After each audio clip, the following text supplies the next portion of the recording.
The village of Okearu sat quietly beneath the golden evening sun. Hidden among rolling hills and endless stretches of green vegetation in Ondo State, it was the kind of place where everybody knew everybody.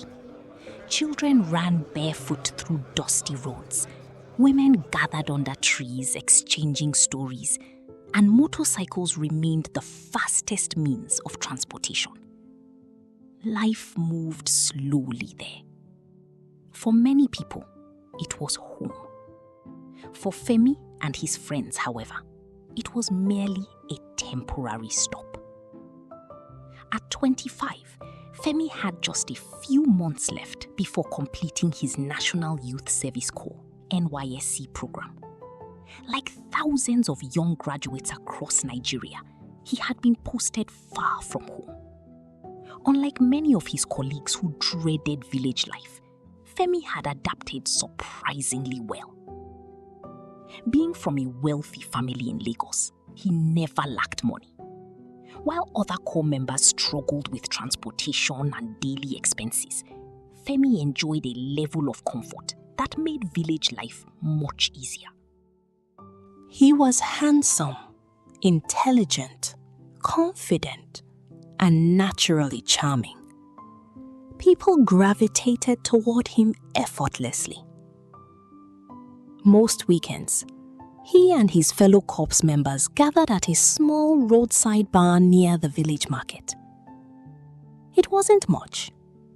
Plastic chairs, old wooden tables, roasted meat sizzling over charcoal, bottles sweating under the humid night air. But it was enough.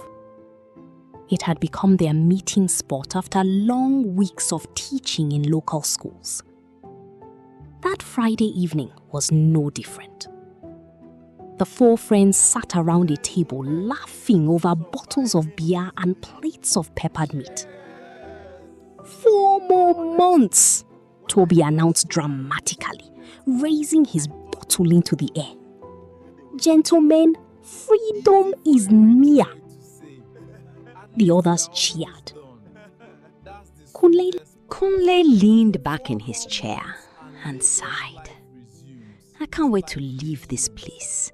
Lagos life has spoiled me. You complain every week, Femi laughed. Because every week is difficult, Kune replied. The table erupted with laughter. They spent the next few minutes discussing school, their students, and their plans after service. Then the conversation shifted, as it often did, to girls. Femi, Toby said suddenly, narrowing his eyes. Femi already knew where the conversation was heading. What?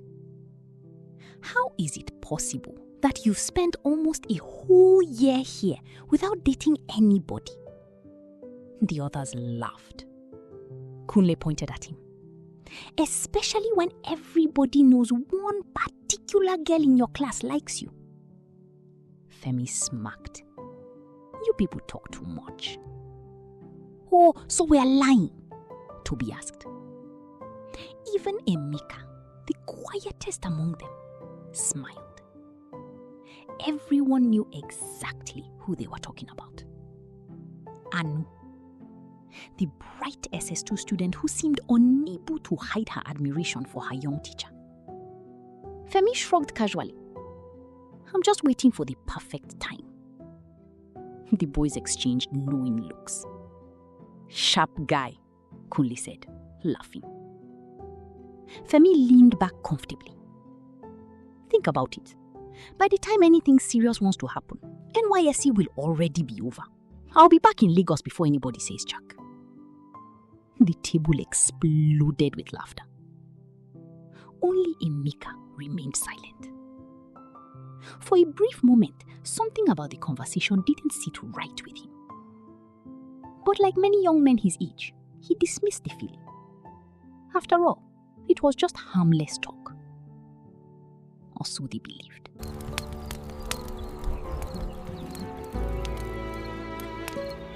Left left, right. We march with all our might. For our school and country, we stand At up. community secondary school, Anu remained one of the brightest students in her class. At 17, she was known for her intelligence, kindness, and quiet nature. Unlike many of her classmates, she carried dreams far bigger than the village where she had grown up. She wanted to become a nurse. She wanted to attend university. She wanted to build a life that looked different from the struggles she had always known. Since losing both parents at a young age, she had been living with her uncle and his wife. Life there wasn't easy. Money was always scarce.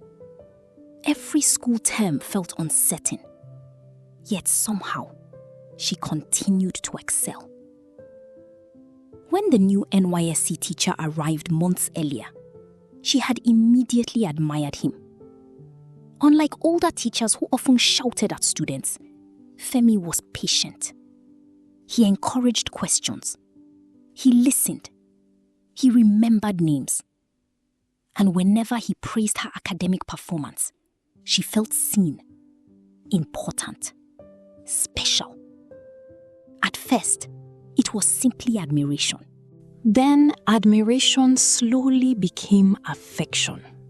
And affection became something more. The first time they spent time together outside school, Anu was nervous. The second time, she felt comfortable. By the third time, she was convinced she was in love. Femi showered her with attention she had never experienced before. Compliments, phone calls, small gifts, encouragement, promises. To a young girl who had spent most of her life searching for stability and affection, it felt magical. It felt real. One afternoon, Femi invited her to join him and his friends at a small outdoor lounge near town. Anu had been nervous the entire journey there. But the moment she arrived, something happened that made her heart soar. "Our wife is here," Kunle shouted playfully. The table erupted with laughter. Toby stood up dramatically. "Madame Femi, welcome." Anu's face immediately turned red. She tried hiding her smile. Even Femi laughed. Nobody corrected the joke. Nobody said it wasn't true. Nobody explained that it was merely harmless teasing. For Anu, those words meant something. They planted hope. Hope that perhaps her friends were wrong. Hope that perhaps this wasn't just a temporary romance. Hope that perhaps Femi truly saw a future with her. Later that week, when Bisi and Shade warned her again, Anu dismissed their concerns. "He cares about me," she insisted. "How do you know?" Bisi asked. Anu smiled. "Even his friends call me their wife." Her friends exchanged worried looks, but Anu refused to listen. She was young. She was in love. And like many young people in love, she believed her story would end differently. Months passed. The relationship deepened. Then one day, everything changed. Anu discovered she was pregnant. The news terrified her. But beneath the fear lived hope. She believed Femi would stand beside her. She believed they would figure things out together. After all, he cared about her. Didn't he? When she finally gathered enough courage to tell him, she expected concern, support, a solution. Instead, she met a stranger. The warmth vanished from his face. The kindness disappeared from his voice. The promises suddenly meant nothing. Femi's first reaction wasn't worry. It was panic, then denial, then distance. He reminded her that NYSC was ending soon. He reminded her that he would soon return to Lagos. Most painfully of all, he reminded her that he had a future he wasn't willing to sacrifice. When he suggested she get rid of the pregnancy quietly, Anu felt her world collapse. The same man who once promised her possibilities now spoke as though she were an inconvenience. The same man who had encouraged her dreams was now destroying them. As he walked away, leaving her standing alone beneath the gathering rain clouds, something inside her broke.